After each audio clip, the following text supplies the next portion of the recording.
Hi, everybody. I'm Vicki Mutino. I don't know you guys. I've basically been a student at SUNY IT Poly for about 5 years now. I went, absolutely whole hog the first couple of years and got all of my courses done within a couple of years, and that was great. And then I got to the part where it was time to do the thesis, and I sort of froze. And then I came up with an idea, and I got as far as the slide sharing presentation part. And I remember I was going to do a website on usability, and I think Steve Schneider said, "Why are you doing a website? Why aren't you doing, an app?" And I was like, "Oh, God." And so I kind of froze and kind of put the whole thing on hold. And then I came back like the following semester and said, "Hey, you know what? It would be great if I could do this topic." And I came up with this whole idea. And then I said, "No, that's stupid." And I gave up. And then I came back the following semester and thought, "Well, you know what? I'm going to do this topic." And same thing. So classic procrastination, classic ADD, classic keep coming up with ideas and then not being thrilled with them. So fast forward to where we are now, and basically last year I had thought that I was going to do an app based on a website for a beach community in Long Island called Southold, which is we go out to Orient Point every now and then. It's a great place. I thought it would be great to do an app based on their website and the recreational possibilities, and tie it in with geolocation, and tie it in with weather tracking, and add on a probably a shopping cart kind of functionality so you could pick up beach passes and stuff like that. And I was going to do that, but I wasn't really thrilled with it. And then I was talking to Steve Schneider the other day, who I think is going to be my lead advisor for this project. And I said, "Well, I've been thinking about that, but I was also sort of thinking that it would be fun to do something about Alexa." And the reason is because I'm a designer. I'm an interaction designer, user experience designer. I've got a very strong background in user experience. And one of the things that I'd like to start working towards is learning how to design for personal digital assistants like Alexa, like Google Home, like Apple, and really understand how the scripts work, how you build those skills, and how that interaction, how do you define a really good user experience for that interaction. And Steve said to me, "Well, that's a great idea, but do you own an Alexa?" And I said, "No, I don't." And he said, "Well, maybe that's a good idea." So with the miracle of Amazon Prime, one click, I went and got one. And then I followed up with him, and we started talking about how I could actually frame out this project. And so even though in the schedule it says that I was going to do this beach project, my project is actually going to be called 45 Days with Alexa. And what it's going to be is an autoethnography. So it's a memoir that's broken down, and then we're going to analyze it for trends. And the way we're going to break it down is I'm going to create daily journal entries in a Tiddlywiki, and the journal entries are going to be basically what is it like getting used to having this thing in the house that's listening to you all the time, that talks back to you? Do you start to change the way that you talk? Do you start to change the way that you act towards it?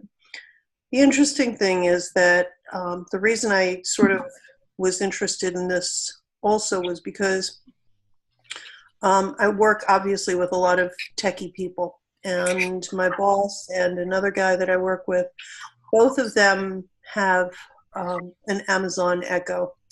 Both of them feel like it completely changed their lives. And I said, "Well, how is that possible? How does that, it's just a thing. It's just a gadget in your house. How does that really change your life?" And so my boss was saying that in the morning before he leaves for work, he says, Alexa, order my coffee at Starbucks. And then he gets in the car and he goes to Starbucks, and there on the counter with his name on it is his double espresso, whatever it is that he gets. He asks Alexa, what's the traffic going to be before he leaves? And he gets a rundown on what the traffic is. He gets, a rundown on what the news is. My other friend was saying that he set Alexa for his thermostat in his house. He set Alexa for the lighting in his house. When his daughter wakes up in the middle of the night, he says, Alexa, turn on the light. The light goes on. He doesn't have to fumble for a switch. So I thought this would be an interesting project. And so I ordered myself an Alexa, and then I went and ordered one for my daughter, who is 25 years old and lives in California. And the reason I did that was because I thought, well, she's, first of all, a millennial, so her experience with technology is very different from mine and my husband's experience. Now, I'm a very highly technical person. My husband is really not. And so I thought, we are people that are, my husband is in his early 60s, I'm in my late 50s. I think it's interesting to sort of compare the approaches to technology from the different generations. My daughter really didn't want one in her house. She really wasn't asking for one. So the idea that she kind of wound up with this without really expecting it is interesting to begin with. And I've actually been talking to her about it and about what her experience is with it. She said that she was a little discouraged because it doesn't work with Apple. So she can't just tell it to play her music playlists, which I thought was interesting. I haven't heard people say that before. And she said something else that was really interesting, and I think this is typical of a kid who grows up with a mother who is a user experience designer. She said, the problem with it is that I have to learn different behaviors to deal with it. And I thought that was really interesting. So this is basically what my project is going to be. I'm going to be talking about the affordances of something that's called like a sociable robot. It's something that encourages social communication. Let's see, let me talk about my preliminary research. So I've been looking back in the day when I first started working on my thesis project. I had done a lot of research on emotional understanding of technology. Why do some websites affect us in different ways? How does the user experience change with bad design, good design? What makes people happy when they look at something? For now, I'm focusing on something like the Sherry Turkle TED Talk, which is really interesting. She talks about being connected but still being alone. And she talks about these little devices that we have that we're connected to all the time. We're connected to our iPhones, and we're connected to Facebook, and we're connected to our social media. And we honestly think of them as connections. Even LinkedIn is actually called connections, right? How many people are you connected to? But you're not really connected to these people. What you're connected to is the persona that they present that is carefully crafted into a brand that they want to continue to present. You don't see the nastiness. You don't see the ugliness. You don't see the obnoxiousness. You don't see them with bad hair. You don't see them with, when there's a giant zit on their chin. It's because, and they Photoshop their pictures and they make themselves look really nice. And they present, happy family stuff. So even though we're connected to all these people, we don't really have those same connections that we used to have when we had face-to-face connections and face-to-face communication. When we get bored with something that somebody posts on Facebook, we don't sit there and look interested. We just go to the next thing and we forget about it. So I think that's really some interesting research out there. I thought about, there's another guy on TED Talk called Scott Galloway. And Scott is really, his talk is called How Amazon, Apple, Facebook, and Google Manipulate Our Emotions. But what he's really talking about is how everything that we're doing is really geared to selling stuff now. It's not geared to making the world a better place. Even though all these companies say that they're making the world a better place, they're really not.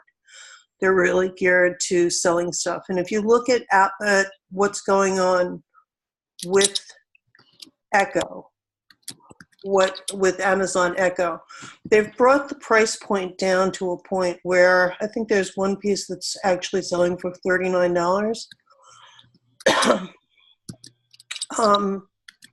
They're very, very affordable. And they're affordable because Amazon doesn't care if they make money on them.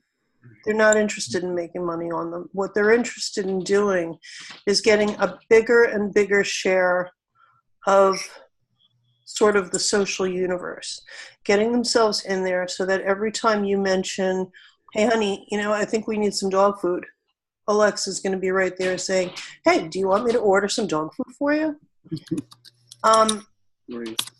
And it's very, very interesting to think about how that marketing perspective is brought into our communications. So, in a nutshell, that's pretty much what I've been doing. Steve suggested that I started with a section about me. So I actually did create sort of an ridiculously long posting about, how I got started in technology, starting with when I was a little kid, and how, something like this photo of Anne Margaret with the princess phone on her bed, that was the coolest thing in the world to have. My phone was this white thing that was in my kitchen, and it stayed there until the 1980s, and that's how we talked to each other. It had a rotary dial. We couldn't afford the one with the buttons. It was expensive. In the 70s, I remember going to a car show in the city where they actually had a cell phone that you could get in the car, that you could actually purchase in the car. And I thought that was amazing. Why would anybody want a cell phone? Why would you want a phone in your car? You're driving. Why do you need it? You can always pull over and there's always a phone booth on the corner that you can have.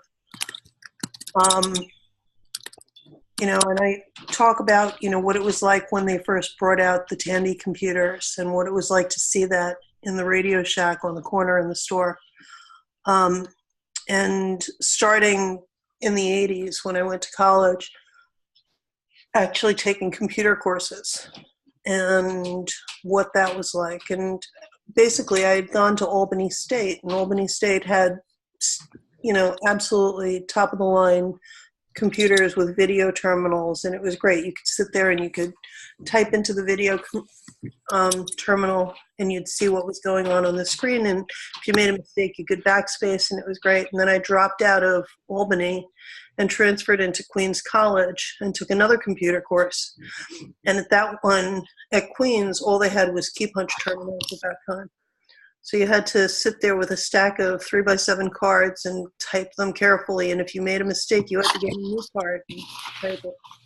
I don't know if you guys remember doing that kind of stuff. Russell, you probably remember that, right? Yeah, I go back quite a ways. I actually bought the first IBM computer that you could buy, a PC, and paid something like $4,000 for it, or maybe it was $7,000. I know it was really expensive, but I kind of get where you're going, and this sounds great. So I sort of understand this whole idea of being open to new technologies. I always tell the story that my dad built the first TV in Brooklyn, or one of the first, and he had people lined up down the street to watch it, and he was always but it's sort of interesting to hear you say that your daughter is a little hesitant because it's usually the reverse, and the idea is, although it may be the Mac issue that's kind of keeping her a little bit distant. But have you ever heard of the technological imperative, Vicki? Sounds really familiar. Well, what it says is that it's that this concept that new technologies are inevitable and essential, and they must be developed and accepted.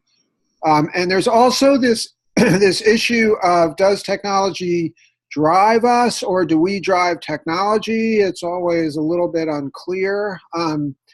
But in a sense, the imperative is saying that we need new technology because that provides a healthy economy. And if you think about it, I've always said this as a teacher, that where students can generally always get jobs is doing something with new technology. I mean, these days, social media is what it's all about. And those are social media directors are paid well, and they usually aren't there, at least until recently. So in a sense, you're exhibiting, this whole idea, and you mentioned this idea of they're doing it to make money, which is exactly right. I mean, the technology is sort of like buying, they say the most expensive item on earth is print, liquid, because it's more expensive than gold, than pure gold, but because it's, people need it, and it sort of helps create this new economy because people are spending money on it. So I love the idea. I think you're in, good hands with Dr. Schneider. I think, in a way, I think of the Fitbit, for instance, as one of these tools that you never knew you needed. I mean, you're talking about the cell phones, which of course goes back, but at least the cell phone has a precursor in terms of the telephone. It sort of became mobile, and then it became more intelligent. Things like the Fitbit, in a sense, weren't even, part of our culture until they came out. So, but the Alexia is a good example of something that, we didn't start with, but now it's becoming a more common thing. I was a little curious about this, how it affects couples. Can you give me a little bit more about that, what you mean? And is that something you're still working on, or? So here's the thing. I did get this. I did buy it. I haven't opened it yet because Steve suggested that I do a video of the unboxing and add that into the project. And the reason for that is because when it comes into the household, if my husband is not so much a technical person, how is he going to react to it? How am I going to react to it? How are we going to talk to each other about it? What does it do if two people are having a conversation and you've got something saying, hey, by the way, do you think about this? Mm-hmm. I think it's like, and some people think it's like having a third person in the house. Well, you'll find out. Try to be open to what it really is. I have no problem with your, making a few thoughts, but you want to sort of find out sort of from the ground up. So, sort of install it, start using it, and seeing how it impacts you, and try. So maybe it'll impact you as a couple, but maybe not. Don't worry about it. Just sort of play it out and see what happens. I like the idea of an ethnography and autoethnography, and you may want to talk to Dr. Stam about that. That's sort of her area of expertise. It's something that I actually did for my PhD, so I know a little bit about it as well. The main thing is how you do your observations, and observing yourself is always a bit of a challenge, but also can be very rich because, if you keep a really good journal, you're going to have a sense of things that you wouldn't otherwise, if you're just observing someone else, you may not know about. So, right. And actually, I did talk to Dr. Stam. Good. And she was very helpful. I'm going to be having kind of weekly sessions with her for the next couple of weeks. Great. Just to make sure that I'm on track with how I'm actually reporting this data and how it's going in. You know, and she was wonderful. So yeah, I'm actually really looking forward to this. Good. Um, Yeah, it's a great project, and it's actually provides ideas. We did actually, a student did do something on the Fitbit once. It wasn't quite what you're doing. It was more about mobile fitness apps, but it was still the idea of the impact of the Fitbit on this. It was actually about multiple sclerosis patients, something that Brian Koop did a couple of years ago. But it's not unusual for us to sort of study new technologies, and I really like the idea that you're the person you're studying, because I don't think you're going to need IRB. I don't think. yeah, Uh, so I talked do you have to any thoughts on that? I don't think you need an IRB for your own study. when I talked to Catherine, she said, "No, I don't."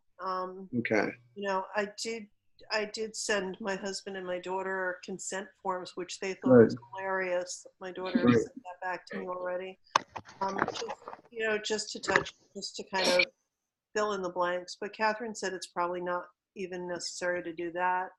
You know, Yeah, because it's a good Yeah, idea to do it though, just to get the experience, if nothing else.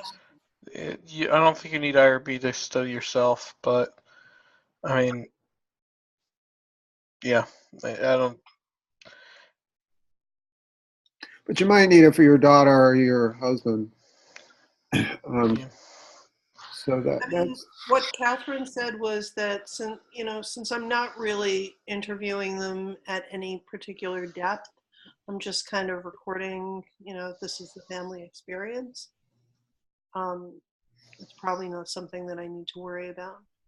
yeah. I think you'll get a waiver. I wouldn't. I would go ahead and send it in. I think if nothing else, it sort of shows that you went through the process. It is, a piece of scholarship, so you do want to be able to publish it. But I think it's a no-brainer. I do. I agree with that part. I just think, especially since you got the approval, then it's, from your daughter and your husband. I think it'll fly. You may want to avoid touching, having them give you feedback until after you've gotten approval. But at least if you've submitted it, you can sort of start the process moving and do everything else and study yourself. Great. So that'll be fine. Okay. So are we done or? Um, well, does anyone else have any thoughts? Let me just see where we're going. 6:50. Let's see. What are the theories? Are there any particular? I think I saw something in there about that, but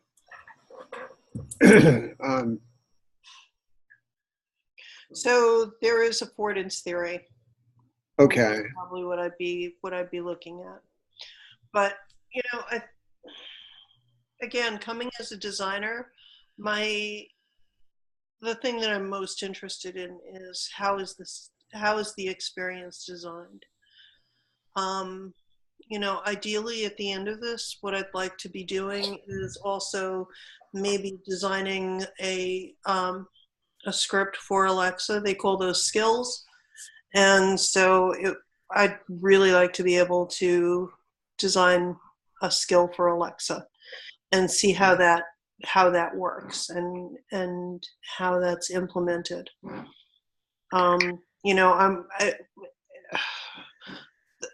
To me, what's interesting is the usability involved. How do you make this thing? And that's why it was interesting to me when my daughter said that, oh, I'm sorry, I don't know if I told you this.